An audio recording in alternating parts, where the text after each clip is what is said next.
Greetings, my family. Come, sit with me.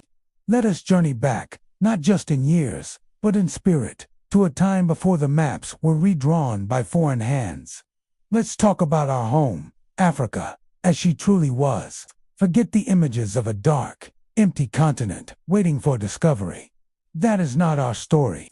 Our story is one of sunlight, of vast empires, of brilliant minds, and of societies so complex and diverse, they would make your head spin. I want to share this with you, not as a history lesson from a dusty book, but as a story whispered from one generation to the next, from my heart to yours. Our journey begins not with silence, but with the bustling sounds of 1,000 different worlds.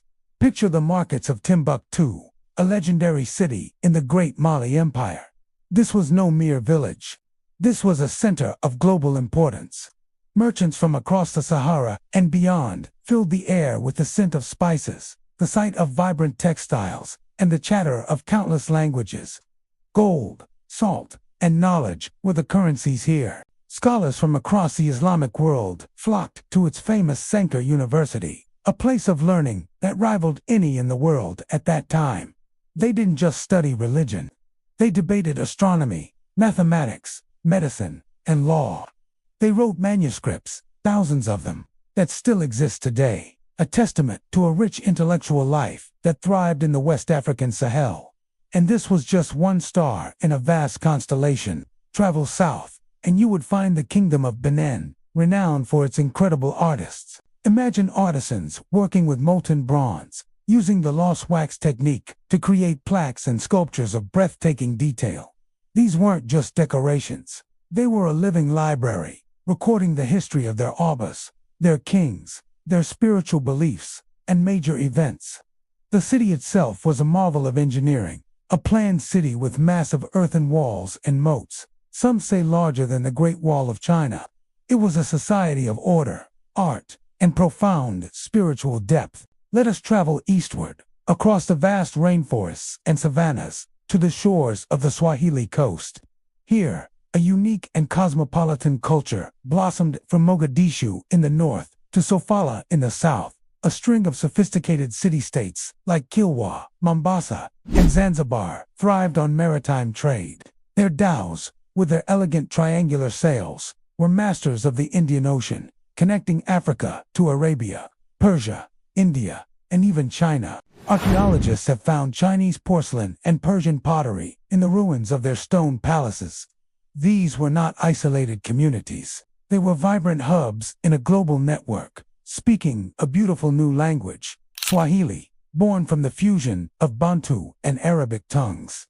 The ruins of Great Kilwa, with its grand mosques and the impressive Husuni Kubwa Palace, still whispered tales of a wealthy and interconnected past. Now, let us venture deep into the heart of the continent, to the highlands of modern-day Zimbabwe. Here, between the Zambezi and Limpopo rivers, stood a city of stone, Great Zimbabwe.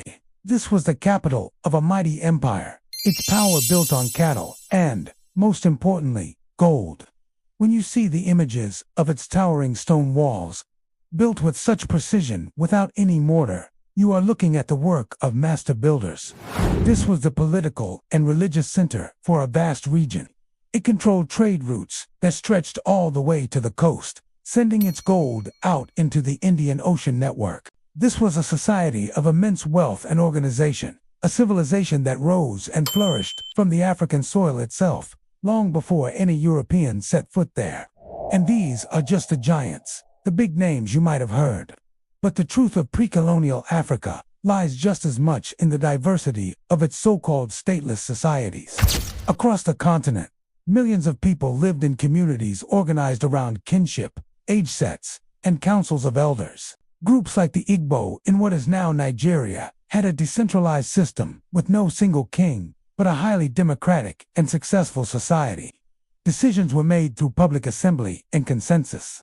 This was a different kind of power, a different kind of success, rooted in community and shared responsibility. From the pastoralist Maasai of East Africa with their intricate social structure based on age to the San people of the Kalahari, the original inhabitants with their deep ecological knowledge and egalitarian societies. Africa was a tapestry woven with thousands of different threads of governance, philosophy, and ways of life. Our ancestors were innovators.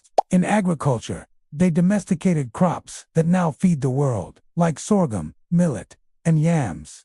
They developed sophisticated farming techniques.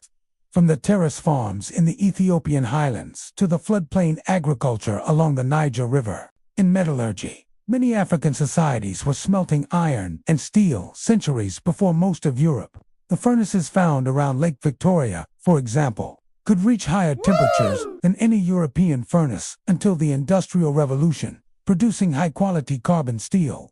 This was not primitive. This was advanced technology. Let's talk about governance and law. Many societies had complex legal systems. The Ashanti Empire had a constitution. The kingdoms of the Great Lakes region had intricate political structures. The concept of justice was deeply embedded, often focused on reconciliation and restoring community balance rather than simple punishment. The idea of a king was also diverse. Some, like the Oba of Benin, were divine figures. Others were elected or held in check by powerful councils. There was no single African way to rule. There were hundreds, each adapted to its own environment and people. Spirituality was the lifeblood of these societies. It wasn't something separate from daily life. It was woven into everything: birth, death, farming, hunting, and governance. It was a deep connection to the ancestors, to the land, and to the unseen forces that shaped the world. It was expressed through art, music, and dance of incredible variety and emotional power. It was a way of understanding one's place in the universe, a universe that was alive and sacred. So, when we speak of Africa before the ships arrived, let us speak with pride and with accuracy. Let us not imagine an empty land, but a continent teeming with people, with empires, with kingdoms, with city-states, and with vibrant communities. A continent of scholars, artists, engineers, and farmers. A continent of deep spirituality and complex social structures. Of course, it was not a utopia. There were wars, there was conflict, and there was internal slavery. Different in many ways from the chattel slavery that was to come, but a reality nonetheless. We must not romanticize the past, but we must not allow it to be erased either. The story of pre-colonial Africa is the foundation upon which our modern identities are built.